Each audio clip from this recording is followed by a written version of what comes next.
Hi this is Ayesha Khan and you are watching Desi Feed. देखो मेरी शख्सियत ऐसी है कि मेरा जो तलफ़्फ़ुज़ है वो सारी आवाम को बहुत ज़बरदस्त लगता है। मुझे शुरू के अंदर रुबीना और अबीना बहुत बोरिंग लगते थे, बोलती थी यार ये कैसे हस्बैंड वाइफ हैं, बात ही नहीं कर रहे, साइड में मुंह घुमाए बैठे हुए हैं। ये इंडस्ट्री के लोग ऐसे हैं ना कि बिना देखे भी इनके जो दोस्त हैं अगर वो गलत भी कर रहे हैं तो उनका साथ दे देते हैं। जो मेरा तीली वीली लगाने का काम है वो राखी नहीं कर सकती क्योंकि उसको डर लग जाए, वो डर जाती है। पता था हमें कि हम जाएंगे और एंटरटेनिंग तो रहेगा क्योंकि हमारी हरकतें ही ऐसी हैं, क्योंकि पब्लिक हंसेगी वो हरकत के ऊपर। मैं अर्शी खान में किसी से नहीं डरती, लेकिन वो रिस्क जो उसने मुंह में ठूसा था ना, सच में बाखुदा अगर बाहर होती ना। जानना चाहेंगे कैसा रहा आपका सफर। एक बार आप बिग बॉस में गए थे, काफी धूम मचा था। इस बार भी आप लोग ने काफी धूम मचाया है, तो जानना चाहेंगे कैसा स्टार्टिंग डे से एंड तक कैसा रहा पूरा ओवरऑल। मेरा बहुत अच्छा एक्सपीरियंस रहा बिग बॉस में। बिग बॉस का घर मेरे लिए पहले से ही ऐसा है कि अपना मायका है, मेरा मायका है, मैं हमेशा से बोलती हूँ। तो लोग कहते भी थे कि तेरा मायका है तो कर काम कर।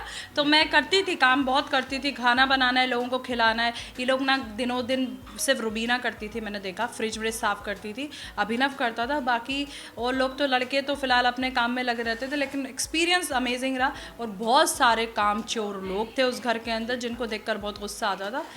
तो बाकी मेरा एक्सपीरियंस बहुत ज़बरदस्त रहा। तो अच्छे पल और बुरे पल की बात करें तो काफी उतार चढ़ाव भी देखने मिला आपको, तो उसके बारे में जानना चाहेंगे।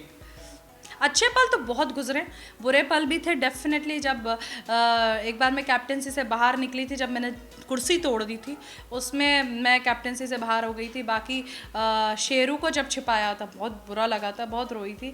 और शेयर मार्केट का जब टास्क था, जब मेरे लिविंग एरिया में और किचन एरिया में लोग नहीं आ रहे थे ताकि हमें पॉइंट्स ना मिलें, तो रुबीना और अर्शी के लिए जो एक उन लोगों ने बना के रखा था कि इन दोनों को नहीं चिताना है, इन दोनों को नहीं चिताना है, इन दोनों को रास्ते से हटाना है, तो वो सबसे गंदा टाइम था। और हम दोनों एक दूसरे को, वही टाइम था जिस वक्त ज़्यादा अच्छे से जान पाए और दोस्ती बढ़ पाई हमारी। जानने आप लोग की जाने से पहले बिग बॉस काफी बोरिंग लग रहा था। आप और राखी मैम जब से बिग बॉस में गई काफी एंटरटेनिंग हो गया, आप दोनों अच्छे दोस्त भी हैं। तो क्या क्या कहना चाहेंगे, कैसा बीता वो पल? पता था हमें कि हम जाएंगे और एंटरटेनिंग तो रहेगा क्योंकि हमारी हरकतें ही ऐसी हैं, क्योंकि पब्लिक हंसेगी वो हरकत के ऊपर, और वो है नेचुरली है। और राखी का थोड़ा अलग जॉनर है, वो थोड़ा इरिटेट कर देती है लोगों को, लेकिन मैं एक दायरे पे करती हूँ और मस्ती मजाक करके निकल जाती हूँ। और वो काम जो मेरा तीली वीली लगाने का काम है वो राखी नहीं कर सकती क्योंकि उसको डर लग जाए, वो डर जाती है। तो मैं बाखूबी मैं वो काम करती थी और मुझे पता था कि ये करने से ये रिएक्शंस निकलेंगे। लेकिन वो गंदे वाले रिएक्शंस जो लोगों ने निकाले बेवजह मुद्दे बनाने के लिए, आई एम सो सॉरी, वो बहुत थोड़े अलग थे, बहुत अनोइंग था। लेकिन बाकी बहुत ज़बरदस्त रहा, बहुत मज़ा आया। काफी रिश्ते बने हैं, दोस्त बने हैं, राखी थी, तो मतलब रिश्ते बने, रिश्ते टूटे फिर बने, तो क्या कहेंगे इस बारे में? किसके साथ? मतलब राखी में आप लोग की अनबन भी हो गई थी, राखी और आपके बीच में, तो फिर से वापस आप लोग दोस्त बने, फिर क्या कहेंगे इस बारे में? राखी को ये लगता था, मैंने बार बार बोला है कि उसको डर लगता था कि दो एंटरटेनर हैं, ओ गॉड, मतलब कुछ कांड नहीं हो जाए। तो मतलब उसकी तारीफ़ जब होती थी वीकेंड के बार पे तो हम भी खुश हो जाते थे, क्योंकि वो उस घर की सबसे सीनियर सदस्य हैं, वो बहुत काम कर चुकी हैं, 18-19 साल से माशाल्लाह इंडस्ट्री में वर्क कर रही है। तो बिग बॉस का भी फ़र्ज़ बनता है कि उनकी तारीफ़ करें क्योंकि हमसे सीनियर है। लेकिन अगर मामला पे एंटरटेनिंग पे आ जाए तो भाई आई एम सो सॉरी, मैं बोलती थी मैं तुमसे ज़्यादा बेस्ट हूँ, सॉरी राखी। तो वो खुद भी बोलती थी you are rock star, you are entertainer, बोलती थी। लेकिन इनसिक्योरिटी सबको होती है यार, और ये प्रोफेशन ही ऐसा है, तो कोई दिक्कत नहीं। एंड अली और राहुल से आपकी अच्छी दोस्ती हो गई, उनके बारे में जानना चाहेंगे। अली राहुल के साथ मेरी दोस्ती बहुत अच्छी, शुरू में बहुत नाटक हुआ, लेकिन धीरे धीरे हम दोनों की बहुत अच्छी दोस्ती, हम तीनों की बहुत अच्छी दोस्ती हुई। अली बहुत अच्छा शेफ़ था, खाना वाना बनाता था बहुत अच्छे तरीके से। राहुल को दिन में बहुत नींद आती है, वो सोता था, चाय बहुत ज़बरदस्त बनाता था। बाकी हम लोग तीनों साथ में रहते थे, लड़ाई झगड़ा करें, बोलते नहीं है जो चट्टी बट्टी पुराने जो दोस्त होते हैं वैसा ही था। कुछ भी हो जाए लेकिन साथ नहीं छोड़ेंगे। आपके एविक्ट होने के बाद आपके फैंस ने काफी सोशल नेटवर्किंग काफी हंगामे मचाए थे कि कैसे हो गई ये पार्सलिटी है, बायस्ड हो गए बिग बॉस, क्या कहेंगे? शॉकिंग तो था, इवन मेरा भी शॉकिंग था, अभिनव का भी बहुत शॉकिंग था, क्योंकि अभिनव को भी मैं टॉप 5 पे देखती थी। लेकिन कभी कभी ऐसा होता है बिग बॉस में, जो टॉप 5 होते हैं उसमें 2-3 ऐसे लोग होते हैं जो नॉन डिजर्विंग होते हैं। आप खुद समझ सकते हैं, बहुत बार ऐसा हुआ है कि टॉप 5 में ऐसे कंटेंडर खड़े हुए हैं जिनकी आपने उम्मीद ही नहीं रखी है भी होगा क्या इसमें। तो उससे क्या होता है ना, जीतने वाले के मामला थोड़े सुधर जाते हैं, तो वो जीतने वाला और अच्छे से जीत जाता है और बाकी जो वीक होते हैं वो साइड में कट जाते हैं। तो वो रहता है, तो उसका हम कुछ नहीं कर सकते। लेकिन शॉकिंग था मेरा भी एंड अभिनव का, तो मुझे डेफिनेटली अभिनव का भी बहुत शॉकिंग था। कहीं ना कहीं ये सीजन में भी काफी ज्यादा लव एंगल देखने हाँ, मिले हैं, तो लव एंगल्स की बात करेंगे। आपको क्या लगता है कौन सा लव एंगल सच्ची था और कौन सा फेक था? अली जैस्मिन का डेफिनेटली सच्चा एंगल था। और अली मुझे शुरू के अंदर रुबीना और अभिनव बहुत बोरिंग लगते थे, बोलती थी यार ये कैसे हस्बैंड वाइफ हैं, बात ही नहीं कर रहे, साइड में मुंह घुमाए बैठे हुए हैं।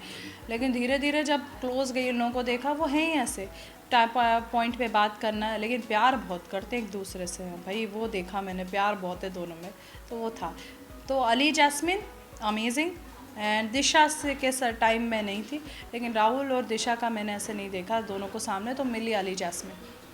ऐसा सब पवित्र की बात करें, आपने देखा ही होगा, तो उनका कैसा लगता है आपको बॉन्डिंग? मैं पवित्रा से नहीं मिल पाई, क्योंकि मुझे बॉन्डिंग देखने के लिए, जैसे मैंने राहुल और दिशा का बोला, वो नहीं देख पाई, तो मैं जैस्मिन वो सॉरी उस पर पवित्रा पे और एजाज पे कमेंट ही नहीं कर सकती, वो मैंने देखा ही नहीं है, मुझे पता नहीं है। आपका काफी मतलब झगड़ा भी हुआ है बिग बॉस के हाँ। में, रिसेंट में देवो के साथ आपका मतलब पंगा हो गया था कुछ, लेकिन लोगों ने मतलब छोटा सा मुद्दा था, लेकिन बाहर और घर के अंदर भी लोगों ने उसका काफी फायदा उठाया और वो मुद्दे को काफी बढ़ाया, तो क्या कहेंगे इसके बारे में? तो फिर वो एक्सप्लेन तो कर दिया ना वीकेंड के बार पे सलमान साहब ने, कि अर्शी ने ऐसा बोला ही नहीं है, मैंने बोला ही नहीं था यार, मैं तो बार बार बोल रही थी मैंने नहीं बोला नहीं बोला नहीं बोला। लेकिन वो बंदी ने कब सामान फेंकना है, तोड़ना है, फेंक के क्या साबित करना चाहता है कोई इंसान, फेंक के। मैं अर्शी खान में किसी से नहीं डरती, लेकिन हाँ ये वो रिस्क जो उसने मुंह में ठूसा था ना, सच में बाखुदा अगर बाहर होती ना तो। लेकिन मैंने सिर्फ रूल्स का फॉलो किया बिग बॉस का, क्योंकि आप हिंसा नहीं कर सकते। लेकिन वो खाने की ऐसी बेअदबी कर रही थी ना, अगर आप लोग होते ना तो कोई भी हो, चाहे वो हो या कोई भी हो, तो इंसान नज़र से उतर जाए। फेंक के मारना है, खाना फेंकना है, ले ले ठूस ठूस, ये कौन सा तरीका है बात करने का। तो वो था, और सलमान साहब ने उसको बताया, और उस वक्त सुनी भी नहीं उनकी, रुबीना ने सारी चीज़ें सारी हकीकत बताई, तो वो उनका हो गया मुद्दा ख़त्म, डेट्स इट। उनको जो करना था वो उन्होंने पहले ही सब उन लोगों ने प्लानिंग करके रखा था कि हमारे टारगेट पे अर्शी और रुबीना है। घर के अंदर तो लड़ाई देखने मिला, लेकिन घर के बाहर भी एक जंग चालू था किसका?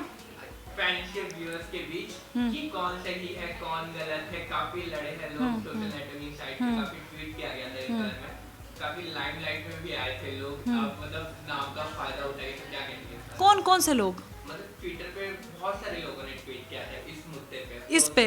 हाँ हाँ क्या? अरे पता नहीं यार, ये इंडस्ट्री के लोग ऐसे हैं ना कि बिना देखे भी इनके जो दोस्त हैं, अगर वो गलत भी कर रहे हैं तो उनका साथ दे देते हैं, लेकिन बाद में जब वो हकीकत बयान होती है तब कोई ट्वीट नहीं करता।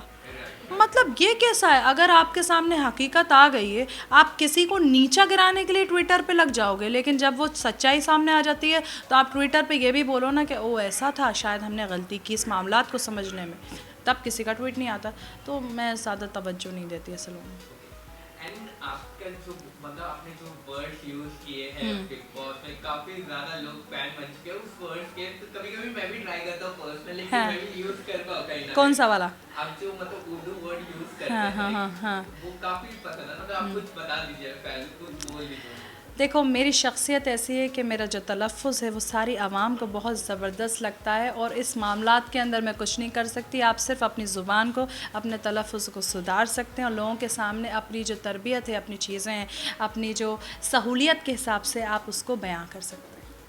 कल फिनाले है मैम, तो जानना चाहेंगे आपको क्या लगता है इस बार कौन जीतेगा? इस साइड आपके दो दोस्त हैं, इस साइड रुबीना जीतेगा, किसका नाम लेना चाहेंगे? निक्की को जिता दो।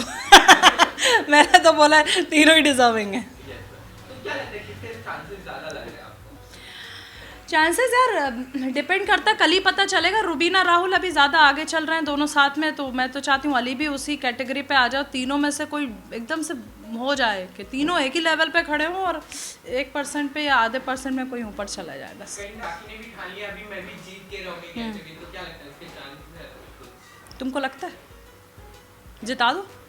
क्या दिक्कत है? अच्छी बात है, कोई भी जीते भाई। लास्ट वुमेन से आ रहा है, तो सभी क्या मैसेज देना है कि सभी महिलाओं को कुछ कहना चाहेंगे आप?